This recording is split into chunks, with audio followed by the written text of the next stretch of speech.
talk is he says something to the effect that it's not what we need to teach our girls, it's what we need to unteach our girls.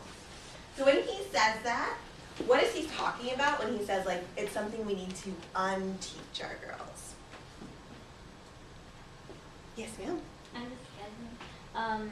Because I guess like they've already taught them like stuff, but like that's the wrong thing, so they need to unteach them like what not to do.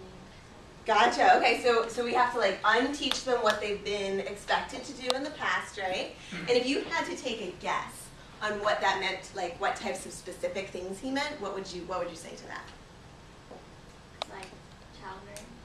Okay, maybe like child marriage, like the UN debate that you all were talking about the other day, right? Yes, ma'am, go for it. Isn't it the obedience? Gotcha. Okay, there we go. Perfect. So like being obedient, being maybe subordinate, absolutely. Also their professions, because most of them want to be doctors or lawyers, like things that get a lot of money. But some of the girls want to be artists or something else. Gotcha. So they need to, so for that one, I like what you just said. We need to like unteach them that there are limits to what they can do and teach them that they are limitless and boundless, which you can do. Absolutely, I totally agree with that. That was great, guys. Thank you. The other quote that Malala's father said that really resonated with me, or that really stuck with me, is he says, like, don't ask me what I did for Malala. What did I not do for her? What did he say that I did not do to Malala? Sorry, go ahead. Did he say that he did not limit her to what she wanted to do? Absolutely. That's exactly what he said. He said something like very metaphorical, though. Kind of like a bird. Anybody remember?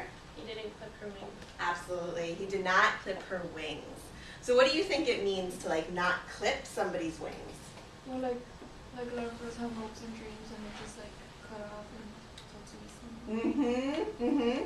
Again, if we're like thinking of like clipping something's wings literally, we're thinking of like a bird, right? What would happen if we like clipped a bird's wings, like if we took their wings off? Die. It can't fly, and it would probably die, right? If I were a bird and I couldn't fly, I think I would be very upset.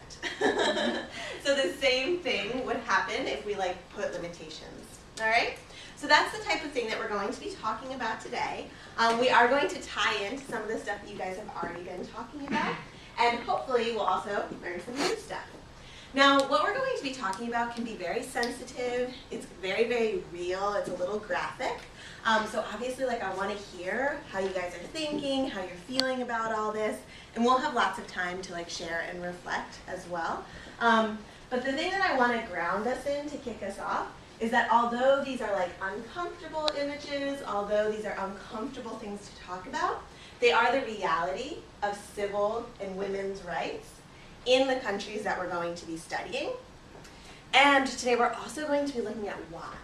Because we know that not everybody in these countries are like bad people. We know that they're not like out to get people. We know all of that, but there are lots of factors that contribute to this reality.